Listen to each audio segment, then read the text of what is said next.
开放之前的30年跟改革开放以后的45年当中，这个是前面的新华不同的一个中华啊。中国改革开放之后啊，它的国力上升，使得西方的政治影响逐渐被排除出去，造成的是中国跟俄国国力的一个反转。俄国的10月革命是一种政变，越共跟中共从草根开始的共同的改革开放模式的连接。俄国要想更久一点，其实他们原本是小弟，回归了依赖中国在成吉思汗时期的一种状态，在唐末以前的历史就是中国历史的一部分。曾经亚洲的政治是由西方主导，中国是搬不走的邻居，影响力会比美国的更大一点。内外都需要越南，越南内部它也需要两方，它有地方性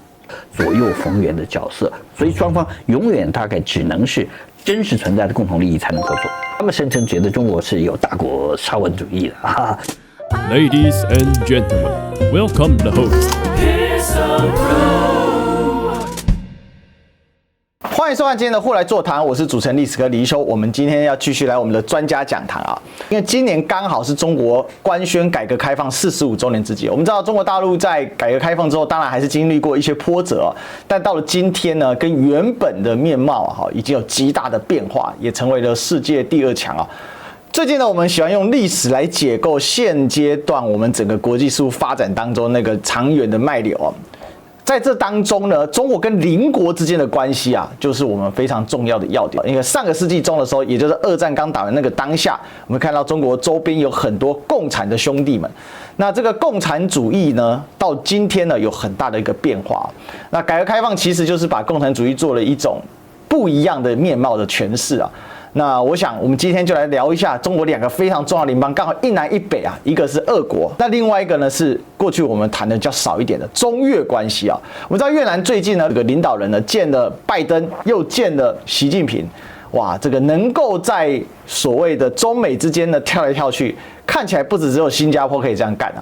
越南也想这样干。那为什么他能这样做到？那中越关系的历史变化又带给了这个未来有什么样的一个启示呢？那在这个改革开放45周年之际啊，未来中国怎么走啊？其实从它跟邻邦关系的变化，也可以看出一些端倪啊。什么是中国崛起啊？它其实呈现在很多细微之处，而这台湾过去比较少看到的，也忽略的。所以关于这么复杂的问题啊，我们来请教一下历史跟现实的交错。我们来欢迎谁呢？我们来欢迎吴启阳老师，学长好。历史哥好，大家好。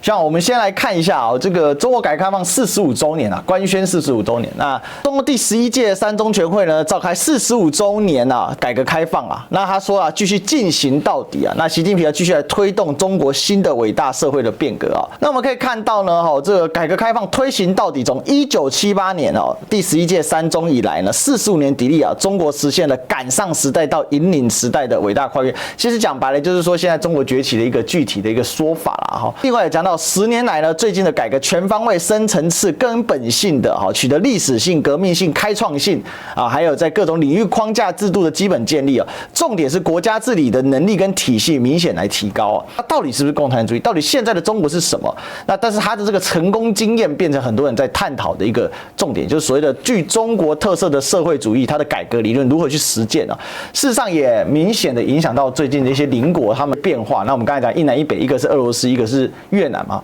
那先从这个官宣改革开放45周年哦，我们看到新华社的这个政论节目，它的名称叫做《中华论》哈，这跟它新华社有一个差别。新华这是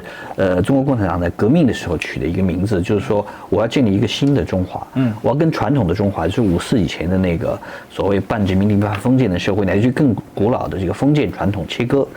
可是后来呢，从1978年以来的改革开放，它其实有一个内容啊，到现在就更加凸显的，就是叫做中华民族的伟大复兴。这个复兴就把传统的中国这个因素拿进来了啊，而这个拿进来了，就是说这一点其实是贯穿了后面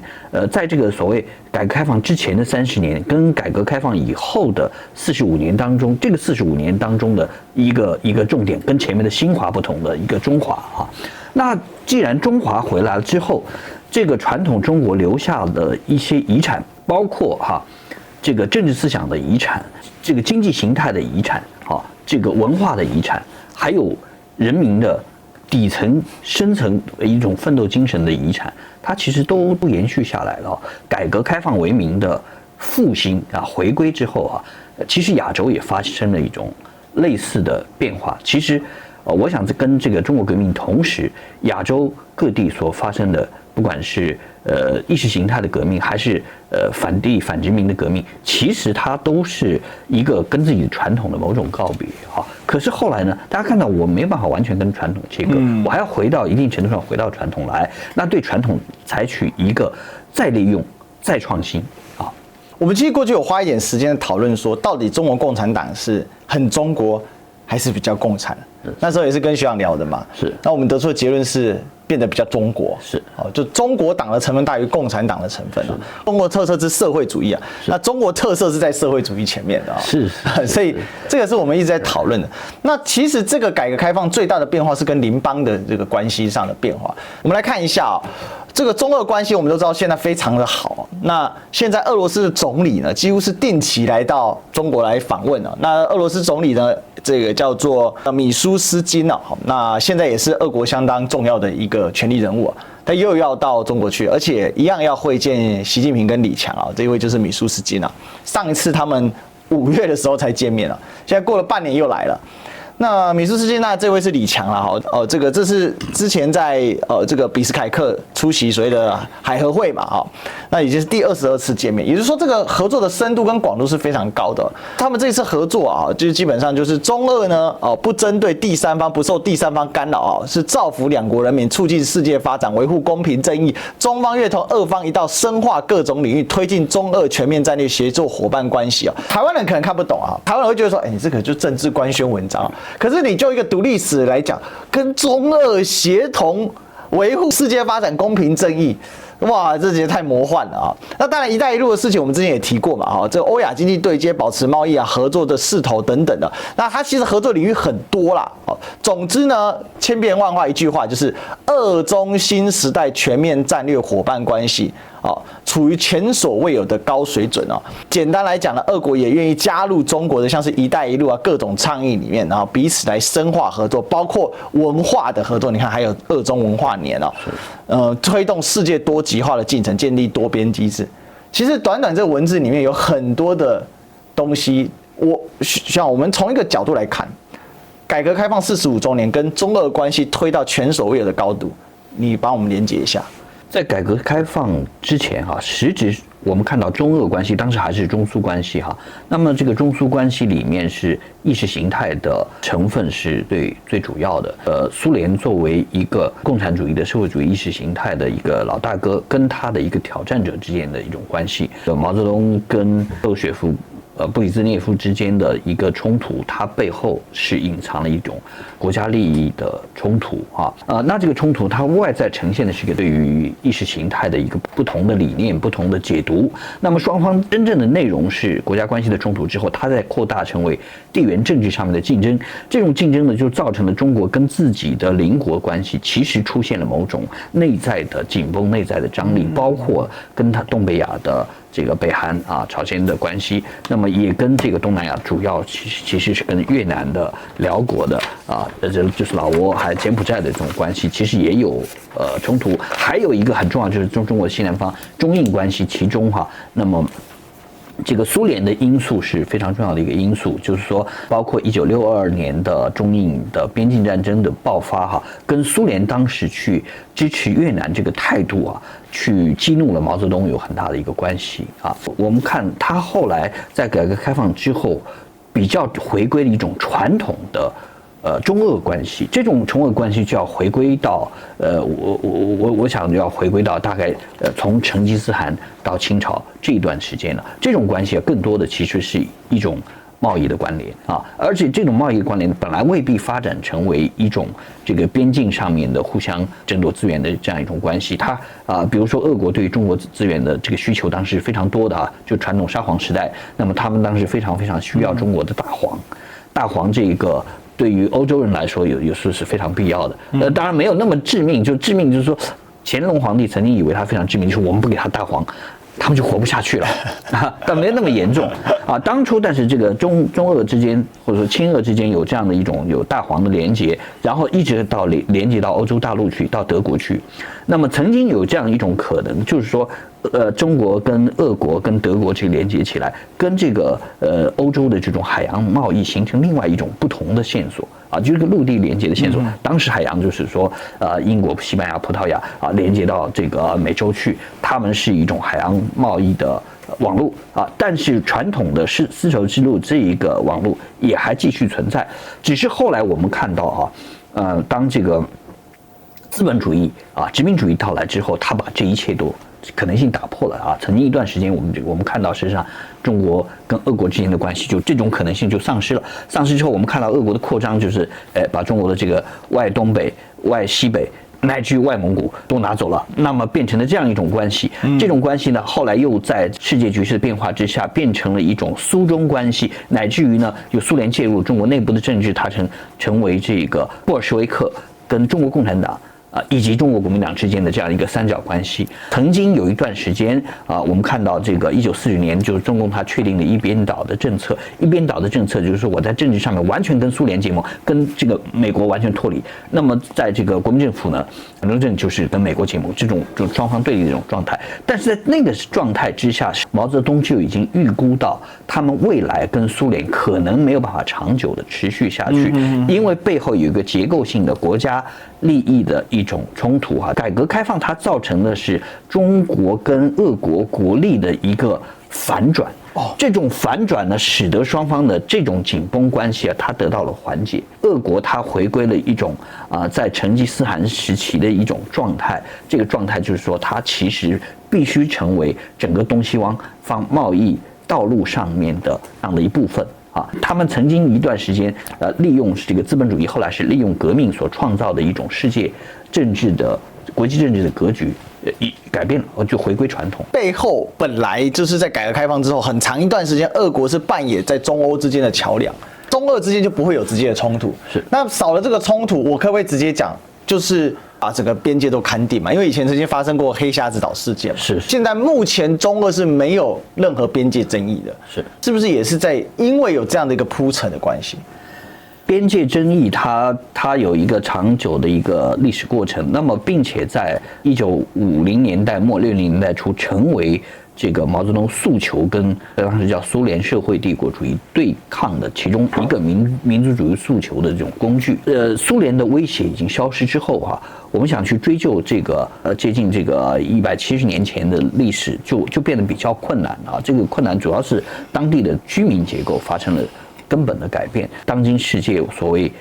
和平共处的睦邻的这种原则，通常会承认边界现状。至于未来是怎么回事，我们都不敢讲。我们学历史都发现，这个边界会经常发生营缩变化但是现在你承认现状，双方才可以相处。所以这种相处，我想双方都是有诚意，维持它的法律现状，不去改变它，不用战争的方式来解决问题。俄乌之战之后，又让中俄之间的关系，因为俄国的角色又改变了。它本来作为中欧之间的联系管道，但是问题是现在欧俄断线，俄国的角色这样的变化，它反而变得更依赖中国，我可以这么说。是的，乌克兰这个角色出现之后，它事实上是乌克兰所担任的是一个西方的前锋的一个角色。这种情况下，这个俄罗斯的处境就进一步弱势了。进一步弱势，它就必须要进一步的去这个加强跟中国的关系。这种情形就好像是他们在中世纪跟蒙古的这种关系一样当时的莫斯科公国，它事实上是依附在成吉思汗的这一个体系下面。那旁边的这个白俄罗斯呢，它还没有进入这样一个体系，跟这个很像就是说去依赖中国这件事情，成为俄罗斯内部的一些民族主义者非常担忧的事情。他们认为这个是我们一直都是老大，我们怎么现在变成小弟了呢？其实你要想更久一点，其实他们原本是小弟就是小弟。那么成为小弟这件事情也不见得是一件不好的事。这个所谓的小弟，新形态的小弟跟传统的这个小弟是非常不一样的。那么这种小弟有的时候就可以左右逢源，游刃有余越南其实就是这样一个改革开放的成果，让中俄有一个关系上的锚定。是因为本来中俄处在一个不稳定的关系，是谁是老大？是。那现在当苏联是老大的时候，中国是没办法接受的。是。可是反而当中国是老大的时候，反而俄国能接受了。这是一个但明面上当然是互相平等，但实质上谁是老大的这个状况是蛮明显的哦。国家实力其实是发生了根本的逆转啊。我想不是任何政治操作可以扭转回来的。也就是说，他们其实我们如果是用一种人际关系想做一个比拟的话，他们之间的是一种长期的相处跟合作的关系啊。假如说他们没有那种相处，没有一种双方对于共同利益的深刻的体认，他们不会发展成为这种关系。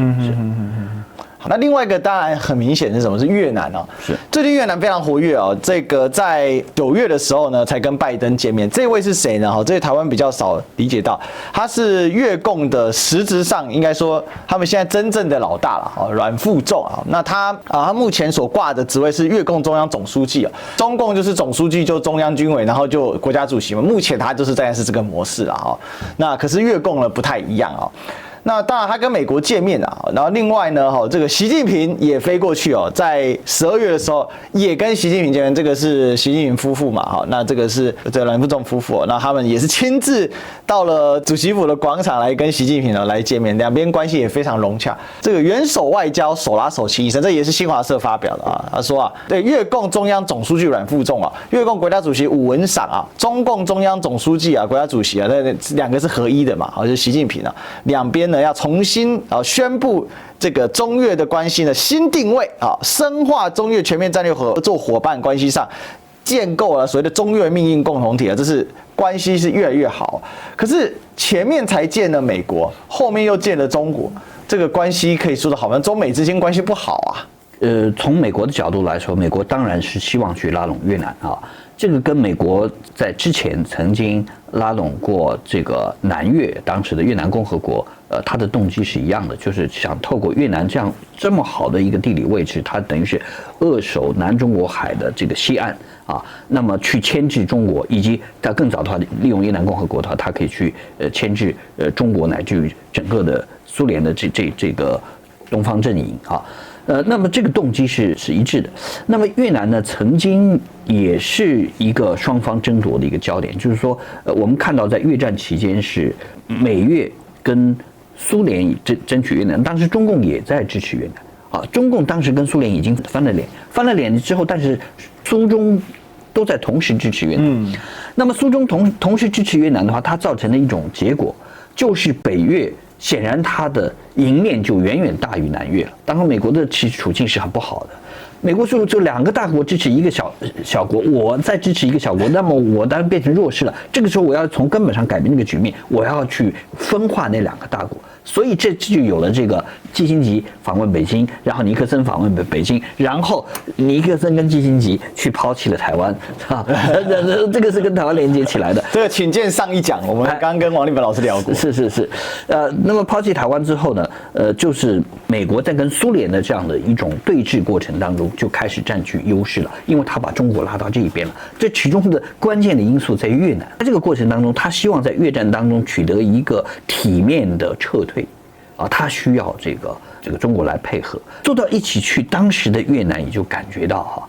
他们心里不满的，他们觉得他被中国出卖了，这就使得我们看到越南当时这个处境其实就是双方拉锯的那么因为越南对于中国的这种积怨，导致了在越南统一之后，他对于他的背后的老东家中国就抱持一种敌意。那么这就导致说，后来1979年中越的边境战争的爆发，因为双方都不满意，越南等于完全倒到苏联那边去了那么中国觉得我以前支持你，你现在背叛我；越南说你当年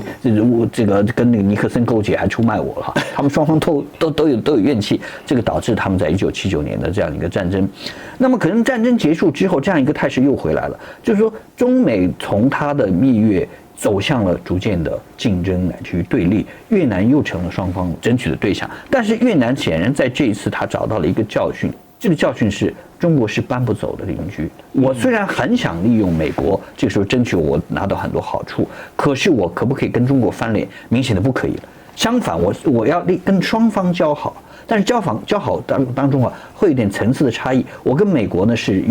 远亲的关系跟中国是近邻的关系，远亲不如近邻。我跟近邻呢要更密切一点，因为近邻在这里它的经济实力的这个强大，它对越南影响的这种地利之便，还有双方的这种密切不可切断的文化、经济、贸易连结，以至于还有一些连结，在我看来不是意识形态的连结，而是共同的改革开放模式的连结。这个很重要啊！其实这就是为什么今天要从45周年这个角度去切入啊。是，就越共跟中共之间的模式有它很接近的地方，然后在经济上又因为路上又连在一起嘛。然后因为刚才徐阳提到一个关键，改革开放的模式，这一点就是中俄关系之间没办法借鉴的，可是在中越关系上有借鉴哦。不过刚才其实我埋了一个伏笔啊，我说这个阮富仲是越南目前实际上的老大，但他好像也不是一个绝对的老大，跟习近平不一样。邓小平以来应该是最有影响力的领导人哈。那这个是有一个很根本的差异。希望你是不是可以帮我们先梳理一下越共的这种权力结构？那另外就是说，改革开放的模式到底给越南什么样的借鉴，让他现在跟所谓的远亲近邻关系中，他必须要很重视近邻这一块。是从历史的顺序讲哈，就是说从这个越共跟中共革命的历史的顺序讲，他们的革命有相似的地方，就是说俄国的10月革命，他们是一种政变，因为一战的时候给它造成了一个结果，他们不是从社会从低层到高层这样一种根本的革命。那么再跟这个东北亚的这个北韩、朝鲜来比哈，那么朝鲜的革命其实是苏联扶持的，对，扶持他的自信也不足，所以他后来形成那样一种这个家天下，这个状态跟他的这种革命的形态有很大关系。可是越共跟中共有共同的性质，就是他们的革命是从草根开始的，就是他们自己做的啊，他们也受到外界的支持，但是自己做的更多。但是也有不同的地方，不同地方在于中共的革命啊，它是一个全国性的。那么可是这个越共的革命啊，它受到一个非常重大的掣肘，就是越南南方在法国的扶持之下建立了一个对抗越共革命的政权，后来这个政权又被美国人继续支持，越南就面临一个统一问题。它这个革命后来就变成一个所谓这个统一战争啊，就不完全是所谓解放哈。那么这个统一战争下面就形成了一种结果，就是越共它有地方性，地方性，它地方性，它的这个北方所谓正宗的越南劳动党跟南方的原来越南南方共和的这些共产党之间，他们具有不同的革命的人士的来源、地方文化的来源，而这个原来跟我们追溯到越南历史上，原来越南南北统一到一起，那是非常晚近的事情了。越共内部他必须去分享这些权利，他的权利没有办法由所谓的北方党一手掌控。这样子，他们就把内部的几个权力做了分割，分别由不同地域的人去担任，就是越共总书记，这是名义上最高的这个权力来源，可是它不是真正最高的，因为它还分成了这个国家主席、总理，还有议会的议长，这4个职位是由不同地域的人来分别担任的，这样就造成了内部的一种掣肘或者叫分权。我想跟这个西方政治里面的三权分立的状态并不相同，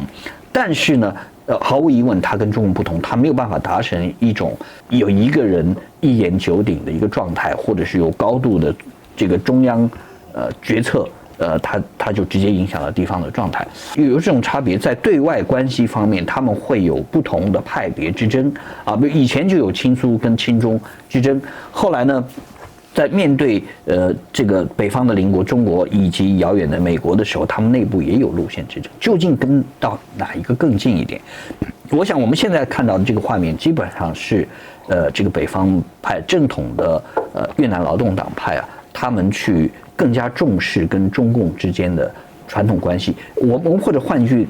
更确切的描述，就是跟中国之间的传统关系。这个是使得北方派比较占上风。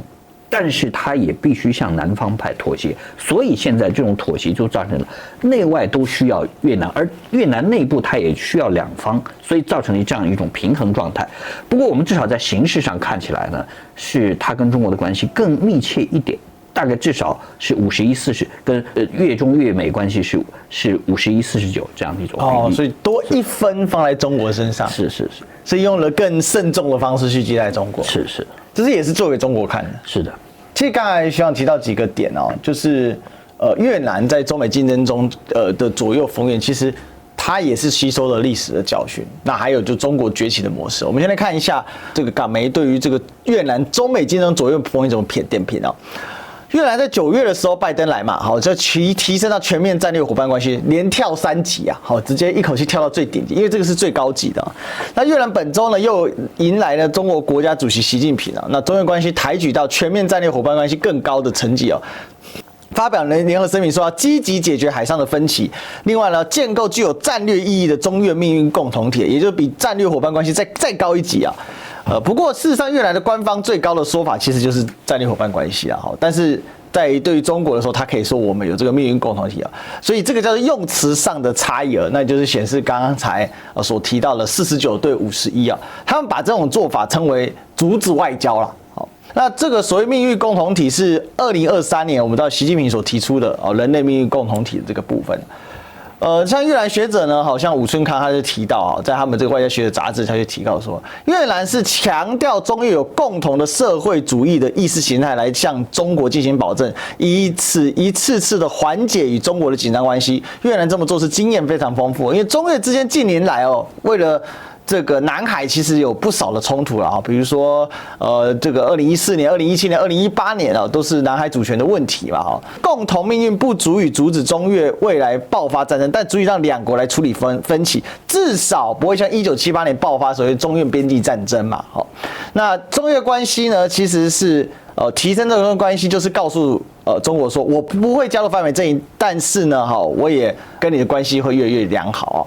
那日益的复杂的地缘政治竞争格局当中呢，越南经营的中美大国呢，就是暧昧的偏向毗邻大国，这是很自然。但是呢，灵活的外交呢，又可以保障自身的安全不是一味遏制作为手法啦。这个是一个不一样的地方。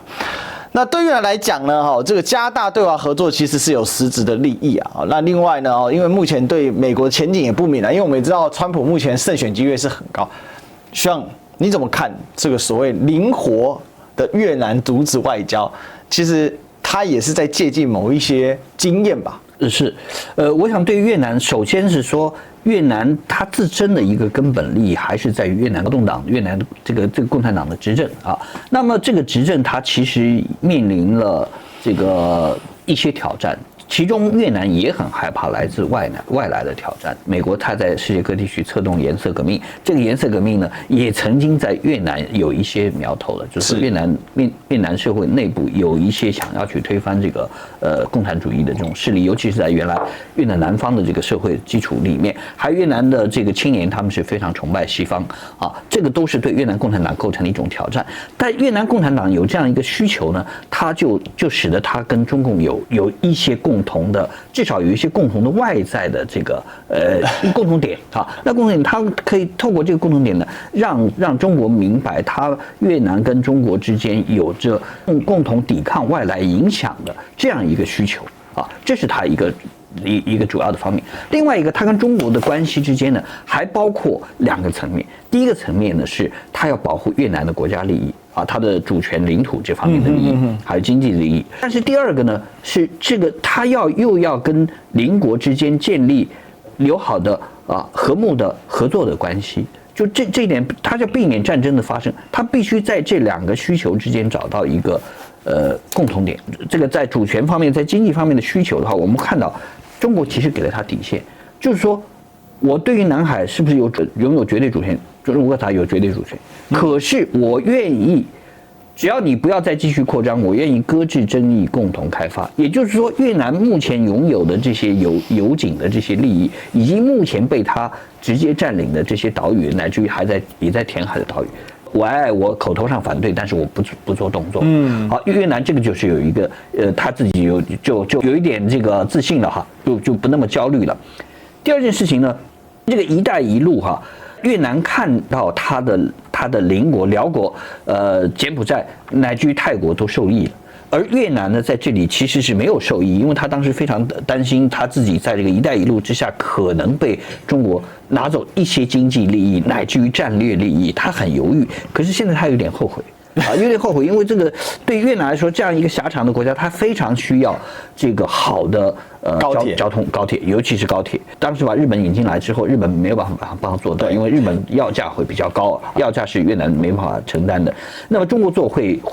让它这个成本降低，但是同时他又担心说中国一家去做的话，让它的风险增高，所以他现在有意要找中日两家来分担。只是双方要协调，我要技术上有一致，以便将来需要维修的时候，我一家就可以维修啊。同时，我可以把大家引进来以后，我可以杀一下价了。中国让不让你杀价是有可能的啊，因为中国为了这个推销“一带一路”，这是我想我们亚洲人做生意，大家都会有给你一个杀价的空间啊。以越南为中心的这一个外交越南利益的需求方面，其实他跟中国找到了一些共同利益所在，所以呢，中国在这里用的这个命运共同体啊，越南用的是 shared future 啊，什么这样的一个概念，没那么强烈，但是它是所谓 shared， 他觉得双方还是有一些共同的交集，那么这个交集合在一起，就是可以让双方可以坐下来谈，可以真的合作。从历史来看哦，就是中越的关系一直是很微妙的。因为几度呢，这个越南事实上也被中国直接统治嘛。那一个衍生是说，中国模式的成功是不是让越共有更强的底气，可以来就是维系它目前的一个整个执政模式？尽管刚才其实学长提到说，越南4驾马车，越共总书记、越南国家主席、越南总理，还有越南这个议会的议长嘛，这个是4驾马车，他的权力确实比较分散，可是它的模式还是跟中国非常接近的。那在这样的情况之下，一个成功的中国，是不是其实改善中越关系上还有一个点，就是你作为一个成功中国的典范，我跟你好，其实我也是把你的一个典范引进到我的越南的老百姓的思想里面，告诉你说，你看会发财哦，国家会变强哦，会越来越好哦。那这一点是不是我们可以再次回到说，改革开放其实对于改善邻国关系，它具有不同的模式？但是在俄国，我们刚才谈到，俄国是透过经济力的驾驭了俄国，然后呢，而且俄国又发生俄乌战争嘛，它等于就必须更加的依赖中国。而在越南的话呢，其实主要是在于一个模式的效法跟推广，当然还有在陆地上，过去因为两国有打过中越边境战争嘛，所以希望你怎么看？就是说成功模式的象征，其实我觉得刚才那个声明稿里面其实就有提到中越共有的社会主义意识形态来对中国进行保证。那越南其实就是实施具中国特色之社会主义的那种逻辑跟模式啊。是所谓中国特色的社会主义，它跟越南特色的社会主义之间的共同性是远远超过中国的社会主义跟北韩之间的共同特征，以及跟古巴之间的所谓共同特征，就是中国跟北韩之间看起来社会制度其实有非常重大的差异，可是你很难看到所谓中越之间有社会制度的重大差异。中国式的社会主义跟越南式社会主义这么接近，很大程度上是从传统里面来的。这个传统包括古代的传统跟近代的传统这两个传统。这个从古代的传统来说，就是说这个中越之间的文化的高度接近，也就是说越南曾经很长一段时间的历史，在唐末以前的历史，它就是中国历史的一部分。越南北部这南方还不是啊，是这样一部分。那么，所以这个地方的高度的汉化它是越南历史的一个基础。当然，我这里多讲一句话，就是说我们看到越南跟云南就在隔壁，那么云南今天是中国领土不可分割的一部分，可是越南不是。那么这两个不是，其实是非常吊诡的一件事。云南这里的汉化程度不深啊。对，汉化程度不深，但是呢，因为这样子，中国就可以说在当地利用当地的这种人类生态的碎片化现象，对它进行稳固的统治。越南它跟中国的文化关系很接近，但是它在地形上又有一定隔绝，所以它在学到了这个汉人的政治经验之后，他就把它变成了自己独立的一个资本。这种距离就是说，他让他这个可以利用中国非常丰富的深厚的政治经验，乃至于一些经济模式，去巩固他的在地方的统治，而中国拿它鞭长莫及，拿它莫可奈何。最有名就是明朝，越南是这样形成的。那么在东北的这个朝鲜半岛，其实它的政治独立也是这样形成，因为朝鲜半岛曾经也是由中国直接统治的郡县那么后来它的独立也是因为这样的一个理由造成的。而这样的一个传统使得越南跟中国在文化上面非常的有很多共通性。这种共通性我们看一下就是这个陆剧。陆剧这件事情，它在全世界其实最受欢迎的地方在哪里？在越南。但是他们看到陆剧是最有感觉的，父母子女的关系、兄弟姐妹的关系、男女朋友的关系，这种模式，越南人一看中国人跟他一样了，跟韩日之间是有一点点距离的，不完全一样的，收视率非常的高。双方的近代的这种革命，还有他们都是自己从草根做起的，而且在做了一段时间之后啊，他的内部经常做一些改革。这种改革我们看到，就是毛泽东跟胡志明在中共分别在中共越共之间所做的内部的这种不同适应环境的这种变革模式就很像。后来他们的改革开放也很像，就是说中共的改革开放它有一个前提，就是它离这个市场经济的记忆不是很远，对，只有30年，30年前还有市场经济，所以大家要把这个捡回来就好了。越南就更近，就是说他在进行改革开放的时候，他之前越南南方的这种市场经济离他只有10几年而已，股票交易的这些人都在，直接就是这些人，不是他们下一代的人啊，让他们的社会文化跟社会结构如此接近，所以这个中国改革开放的成功，让越南人有信心，我们可以做到。我们相比之下哈，就是北韩，在朝鲜那里，他们知道他们需要改革开放，可是他们观摩了中国的改革开放之后，朝鲜觉得我们不能做。因为做了之后，它可能会危及我的政权，可能会危及我的政权，所以越南在这里啊，看到中国的改革开放，他自己确信他自己一定可以复制这一个模式，这就使得双方呢，他在所谓改革开放这个议题上面也有一个非常这个我想深刻的一个合作的基础哈。太多官宣，民间有太多的这种合作的力量，每天都要跨越边境互相合作，这个合作的力量实在是很大，民间力量非常非常大，你很难在中国跟北韩的边境看到这样一种活跃的一种状态。越南跟北韩都是半岛。结果这个有极大的一个差异的一个存在哦。那我可不可以这么说？其实从历史的角度也可以再做一些诠释哦。比如说刚才有提到胡志明跟毛泽东的关系，胡志明跟邓小平的关系，哇，那勾肩搭背跟兄弟一样啊。是。过去因为他们的领导人之间的密切的关系，其实一直维系到现在。也不会有习近平跟阮富仲，我们刚才看到，你看亲自夫妻来接习近平夫妇这样的一个画面嘛。是，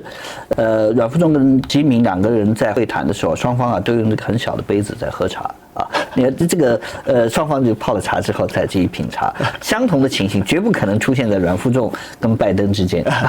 拜登用那个小杯子，他会很痛苦这杯啊。那么这样一种情形，我们回到这个毛泽东跟胡志明的关系上面去，就是他跟胡志明之间的这样一种亲密哈，是我们换了这个其他共产党之间的恐怕不容易的，就是毛泽东跟胡志明、毛泽东跟金日成有这样一种关系，他们之间的关系叫同志加兄弟。胡志明他的中文非常的好的，就是除了国语很好之外，他的广东话、上海话都是。中文是不是胡志明的第二语言？他大概是第二语言，因为他们家里是进士，越南进士出身。哦，所以他可能甚至到母语程度。是，在越南进士当时这个中文的程度是非常非常好的。当然，胡志明的这个法文、英文、俄文也都非常好，跟中共的革命有这种亲近感，背后有一些文化因素。当然，他是不是对中国也保持类似于一家人的感觉，那倒不是的，这就是越南传统自从他脱离中国之后，他觉得中国是对他政治独立的一个很大的威胁。所以胡志明也说过，我们在政治上面哈，中国共产党有共同的革命目标，可是我们跟中国的国家利益是有冲突的啊。所以呢，他说我们宁愿吃法国人的屎，也不要吃中国人的米。哇，这么狠！他也说过这种话，所以我们看到这里的勾肩搭背，他是作为共产主义同志的勾肩搭背，但是作为越南人跟中国人之间，胡志明是有清晰界限。我们一方面看到1979年的中越边境战争，是，那么另外一方面看到现在的中越的合作，它是一种国家利益、共同国家利益的结合，不是因为这个双方的这种可以超越国家利益的那种家庭的那种亲近感，所以双方永远大概只能是这种国家对国家的，因为有共同利益，真实存在的共同利益才能合作。因为照理来说，越南跟美国之间的仇是不共戴天血仇啊，死这么多人，到今天这个戴奥辛啊，毒剂的影响依然还在嘛，就是这个落叶剂的问题，是，这个畸形儿的比例非常的高啊，是。这是不是因为我们这么讲啊？我为什么把这张地图放上来？这是明朝的地图啊。是明朝的时候，在明成祖的时候，曾经一度搞了一个安南都护府，在这里我们把大家放大一下啊。交趾布政使司，对，交趾布政使司哦。那安南都统使司哦，交趾布政使司统治了这个越南的北部，它很短暂啦，并不长哦，时间并不是很长。但是这个是不是其实因为这个时候越南已经形成国家主体意识了？那你明朝跑来侵占我还是跟你维持良好关系，但是我有办法说，我就把我的领土给占回去了。那其实这是不是就是一个很深刻的历史记忆？就是跟中国要好，学习中国文化也没有问题，可是我一定要维持我的相对独立性。其实就回归到刚才一开始学员讲的，它在经济上、在地理上、在地形上，因为它有一个相对完整性嘛，因为这里就有个独立的红河平原嘛，这里都是山嘛，是不是这样的一个历史记忆？所以使得像是越南第一代领导人，像是胡志明，他们就一直坚定的执行越南的相对独立的一个政策，但是又跟中国维持一个很好的近邻关系，既亲密，但是又有清晰界限的这种形态，已经我想是从五代开始，五代开始啊，五代就是这样子了。那么它跟明朝这个关系呢，是它是本来是明朝的这种天下秩序里面的一环。明朝呢，它要册封越南陈朝的国王啊。那陈朝的国王，其实陈朝这个之前之后的国王也都是一样，他对明朝对于中原的这些王朝来说他是国王，但是对内他又自称皇帝啊，他自称皇帝，小中华，他还复制了一个这个天下秩序，他去影响旁边的这个辽国南长这个高棉啊，变成他的小的天下秩序，小弟的小弟，对。那么明朝呢，可以去形式上去任命他的国王啊，就是说像陈朝。那么陈朝之所以是这明朝会打下来，是因为陈朝被他内部的权臣这个胡季离来篡夺了。篡夺了以后，这个明朝说，那你这个破坏了我天下秩序，怎么样？我就打过去了，打过去我在你直接变成我的郡县，又重新变成我郡县，就是交趾布政使司了哈。可是变成这个郡县之后，越南人的反抗就很剧烈，包括就是原来陈朝自己的这些皇室的成员，还有后来兴起的这个所谓后黎朝的这些人，他们就反抗明朝。明朝觉得我统治成本太高了，就撤回去了。好，那么明朝甚至于做了一件事，他为了去消除越南的一些历史记忆，他们把越南的一些史书烧掉了啊。那么可是所以明朝也干了法国人干的事啊，是法国人其实学中国人啊，是，明朝做过这样的事，这也太讽刺了。是这样一种主体意识哈，当然毫无疑问是延续到今天。我刚刚讲到说关于胡志明的这种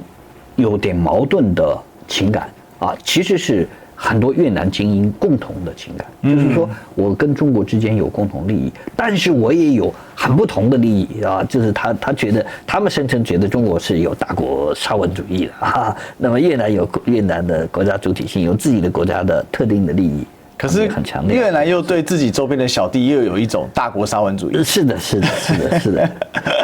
因为even到今天，不管是这个辽国，那个大陆叫老挝嘛，那或者是柬埔寨，其实对越南都还是相对的恭敬。我这里要用恭敬两个字，即便都是主体国家了。是。那最后我想要做个这个总结啦，就是说，因为我们今天透过中国改革开放这45年嘛，官宣45年的变化，中国国力的提升，然后来带动我们一南一北中国这个大的邻国，主要的邻国之间那种关系的变化。希望你可以帮我们做个结论，就是说对照一下哈，中俄关系在改革开放之后的变化，跟中越关系在改革开放之后的变化，到底这个中国的崛起当中这个因素到底是扮演什么样的角色？那两个对照起来，事实上，俄国跟越南之间关系也很密切啊。所以这其实不是一个连看的议题，这是一个三角议题，只是第三角是用虚线穿梭跨海这样过来啊，但非常非常有趣啊。好，我想是从东西方两个角度来看哈。我们讲中国从这个东方的传统来看，就是说中国的改革开放，它事实上带来了一种传统的这个东方政治的一种回归。这种东方政治回归之后，不是说他去恢复了一种我们西方经常说东方它是以前也是一种帝国形态，其实不是真正的帝国形态，而是一种这个有一个政治中心或者说这个天下中心的这样一种形态，它就恢复了一定的当时的政治秩序跟这个经济联结的一种状态。我们的经济联结，它就是所谓是丝绸之路啊。政治秩序就是说我有一个这个名为天下的秩序，那在这个秩序下面，大家基本上是和平共处的，不太有真正的政治干预。中国依然处在这个19世纪中期以来积弱的状况的话，这种平衡是没有办法实现。哦，这是从东方角度。那么我们从西方的角度来看，就是说，曾经亚洲的政治是由西方主导。就19世纪中期以后，我们看见1885年法国就完全控制了越南。对啊，那么法属印度支啊，对，正好差不多稍微晚一点，日本又控制了这个台湾，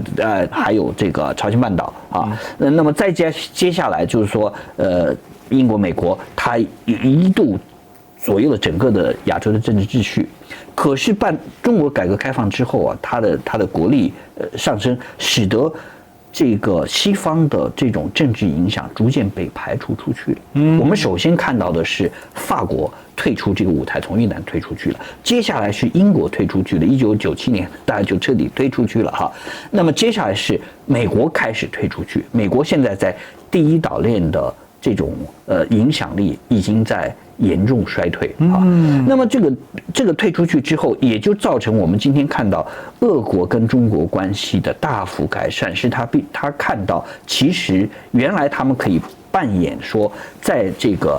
个中国跟美国之间的某种平衡角色没有了，他只能没有平衡角色了，他只能靠向中国了。越南也是一样，越南发现他现在在中美之间还有一个左右逢源的角色，可是为什么这里面就会出现51跟49的选择？原因是中国真的是啊，我们放到具体的地缘政治里面，中国的影响力会比美国的更大一点，尤其对越南来说会更大一点，所以越南的这个51这个比例哈，会逐渐再放大一点。啊，我们可能没办法一次看到忽然变成90-10这种变化，但是51会变成52、53这样的逐渐的变化啊。也就是说，这个世界政治格局，我们在这个图上